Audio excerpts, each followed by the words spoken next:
Alright, so welcome back to another video. Before we even hop into it, just remember to drop a like, subscribe, leave a comment. Today we're going to be talking about Zach LaVine and the Bulls, because rumors came out earlier, reports came out earlier that the Bulls are open to shopping LaVine, which, has been speculated for a while. Even in the offseason when these things came up, they denied, but it kind of seems like they're starting to realize that the big three in Chicago is not the big three. But so let's go ahead and check it out, because I really want to see how Bulls fans are feeling. I got like 2 articles that I really want to check out.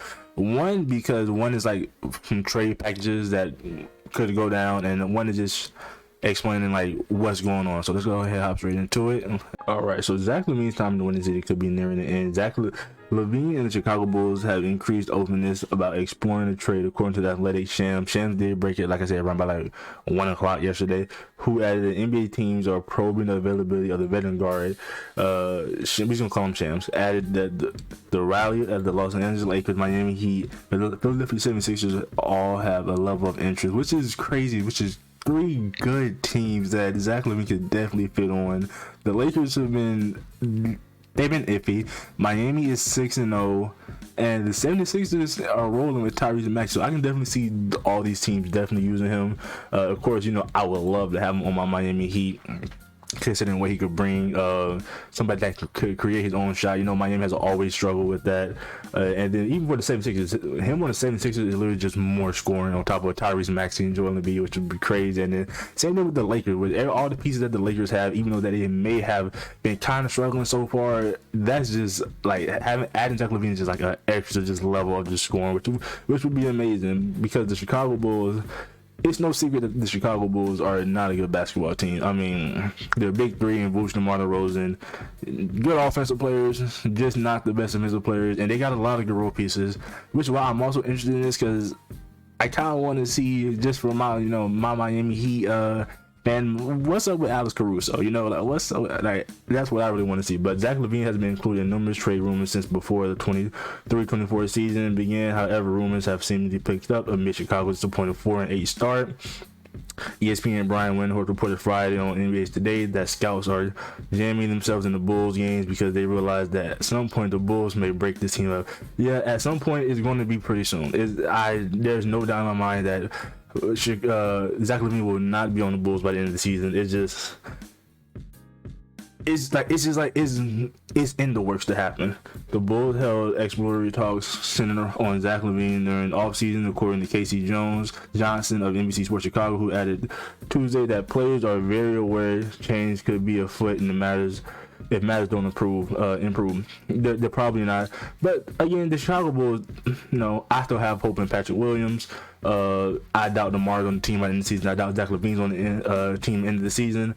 The Athletic, Darnell Mayberry also reported Tuesday that the Bulls won't have the same roster in a month. In a month time, that's like a quick turnaround. But maybe talks have already been. Maybe these conversations have already been having. These conversations have happened already, so maybe that's not too bad of a quick turnaround. Changes feel imminent in Chicago.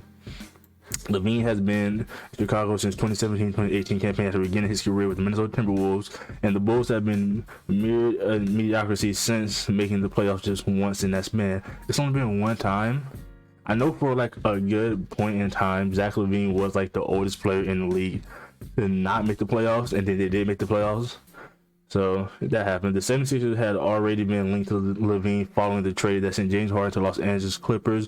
But considering the franchise is atop the Eastern Conference with an 8-1 record, it's unclear if the Sixers are still open to making a deal for the veteran. Yeah, the 76ers are rolling, which is why I was also interested in this.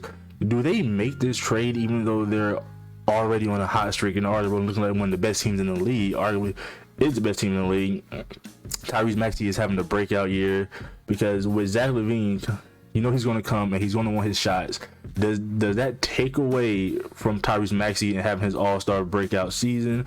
But if anybody can figure out, Nick Nurse would. And also Joel Embiid is looking like the MVP. So does Zach LaVine come to this team? Yes, it elevates their level a little bit more, but it also takes away from Tyrese Maxey, and I don't think it's going to take away from Joel Embiid. But you never know. John Clark of NBC Sports Philadelphia reported Tuesday that the 76ers were looking to acquire LaVine, but the franchise is happy with the way the team is playing right now and would probably lean toward waiting until the trade deadline for a big trade to see if there are any needs or injury issues. I can understand that. I'm told the Sixers like the depth they have now, and the Bulls' high salary players may not fit. Clark added. Despite Chicago's struggles, LaVine is having a solid statistical season. He's averaging 21 points. We'll round up 22 points, 5 rebounds, 3 assists in 11 games while shooting 40% on the floor, 30% from deep. Okay. With the season in full swing, it's going to be interesting to see where LaVine ends up if the Bulls decide to move on. Yeah, he won't be on the Bulls. Everybody knows it's in the writing. Trade deadline, he's probably not on the Bulls. Interesting to see what team he goes to. So we got 4 trades we're going to check out next because, like I said, it was the Lakers, the Heat, the 76ers. I want to see like what kind of trades that they got cooking up for the Chicago Bulls. All right, so the first trade, we don't hop straight into the trade. So the first trade, Alex Caruso to the Nuggets. Alex Caruso on the Nuggets. Let's talk about Alex Caruso for a second. He's any team he gets traded to or he goes to, he's always going to be one of the most valuable players on the court. And this is why I said I would love to see Alex Caruso in a Miami Heat jersey. I don't know how we make that happen, but come on, Pat Riley, let's make it happen. But but Caruso to the Nuggets would be, since Jamal is out. I don't know how long he's going to be out, but adding Caruso to the team would be a nice addition. So the deal, Alex Caruso for just Julian Strawther, Reggie Jackson, Vlado Kenkar, and a 2030 first round pick.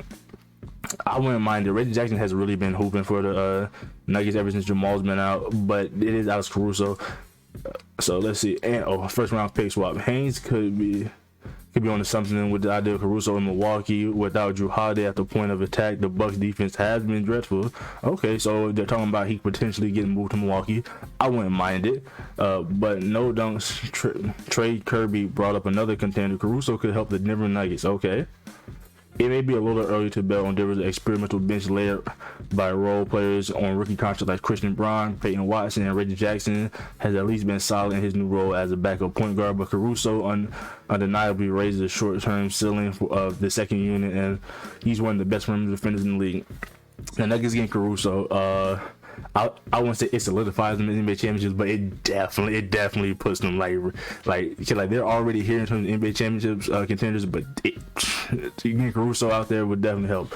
Plus, fairly reliable outside shot and the ability to create a bit off the dribble would make Caruso a valuable replacement for Bruce Brown, who signed with the Indiana Pacers this past season, being under contract through 24-25 is a bonus too, so he would be locked down.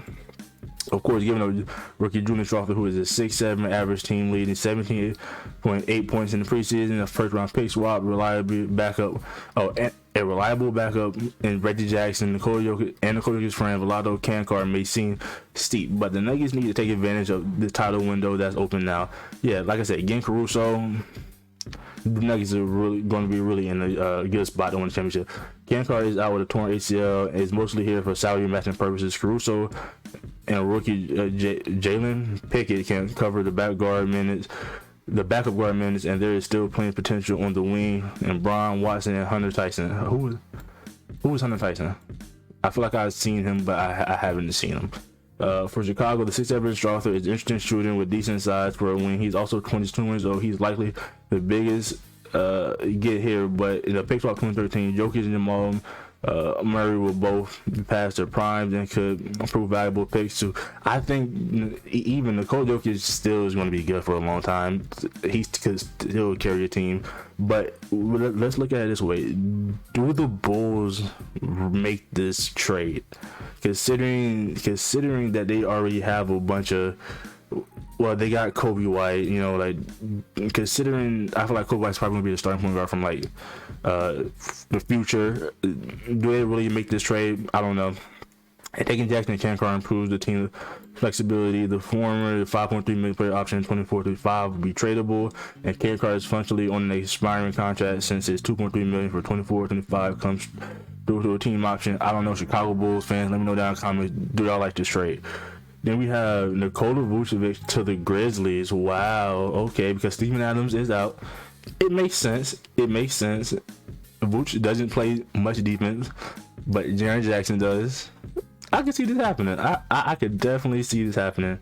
The deal: Nikola Vucevic for Luke Kennard, Zaire Williams, and a lottery pick, 2029 first round pick.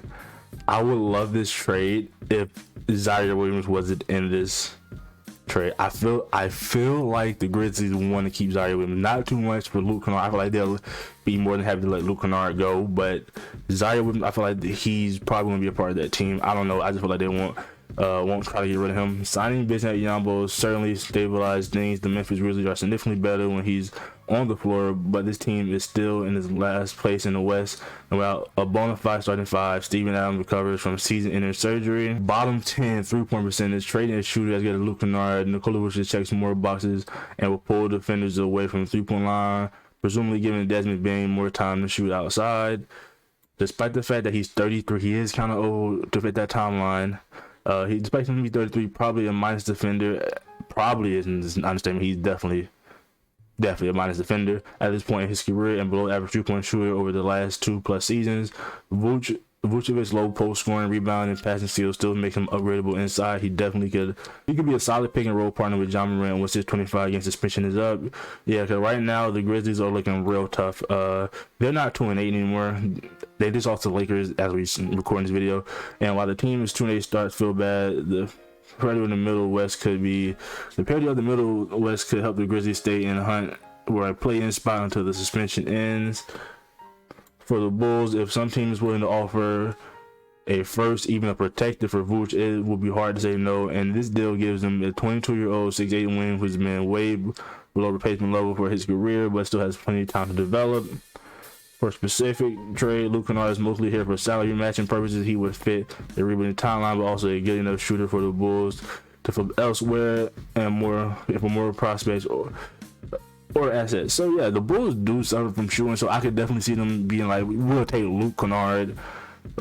But again, Bulls fans, do y'all like this trade? Do the Bulls actually make this trade? For the Memphis Grizzlies, I can definitely see Nikola Vucevic fitting into the system, even when John Morant comes back.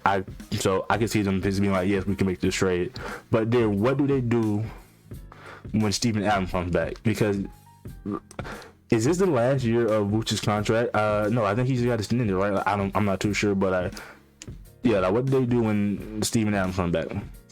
Then we got DeMar DeRozan to the Heat. I'm telling you right now, no, I don't like. As a Heat fan, I don't like it. We already suffer from lack of 3-point shooting. DeMar DeRozan isn't a plug and like fit type of player. Like, he doesn't. It's like you can't just pick DeMar DeRozan up and put him into the system and be like, this is going to work out. No, DeMar DeRozan is an ISO heavy mid-range guard. I don't like it as a Heat fan. I'm gonna just be real with you. As a Heat fan, I don't like it, but I mean, we can check it out. The deal. DeMar DeRozan for Kyle Lowry, 26 second round pick, and 2029 first round pick spot. I mean, well, if it's for Kyle Lowry and like a couple of picks, I'm not mad at it. But like, again, I just don't think he's like a fit for Miami. Maybe they think different. There are NBA teams that could trade for a 34-year-old DeMar DeRozan and get younger, but that's exactly what's happening here with the Miami Heat. Swapping his expiring contract for Kyle Lowry is a virtual wash in terms of short-term and long-term flexibility, but DeRozan mid-range prowess could help an offense that's currently bottom 10. But the Heat are on this game-win streak. I'm just saying. He's never been known as a good defender, but being 6 inches taller than Lowry and his strength itself, adding him to the rotation would make the defense more versatile and switchable. The calculus for Chicago on this isn't much different than that on the Vuce slide. Wow, can't speak today. The DeRozan value can't be higher right now. He's well past his prime, shooting poorly to start the season, having a negative impact on his team, winning for the 13th time in 15 seasons. Well, yeah, I did remember seeing that somewhere that throughout his whole career, his teams have always been like, when he's on the court, they ain't been the best, but it's DeMar DeRozan though. So 2.5 years from now, when LeBron James is in his 40s and already injury prone, Anthony Davis in his mid 30s, the second round pick could be fairly valuable, and who knows when Miami will be in 2029. Betting on the Heat downfalls really made sense, but pick swap that far in the future is a decent pickup. Like I said, I wouldn't like the fit, but it'd be interesting since if we're only just getting rid of Kyle Lowry's expiring contract. I wouldn't be mad about it, but I just don't like the fit, I don't know. Maybe that's just me. And then the last one is what we're here for. Zach LaVine to the Lakers. Now I'm really interested to see what this one is, because seeing Zach LaVine and LeBron team up with AD, Could be nice. The deal. Zach LaVine for D'Angelo Russell, Rui Hachimura, Jalen Hood, Shafino, and a 2028 first round pick swap and 2030 top 5 protected first round pick. Dude, I don't think the Lakers want to get rid of Rui. I don't know, but maybe if Zach LaVine is involved, they'd be like, okay, yeah. From the moment the Los Angeles Lakers re-signed D'Angelo Russell to a 2-year deal that included player option in 24-25, the contract felt like a trade bait. And now that their campaign has started with a mediocre record in the bottom offense and injury-related absences from both Anthony Davis and LeBron James, it might be time to dangle that bait.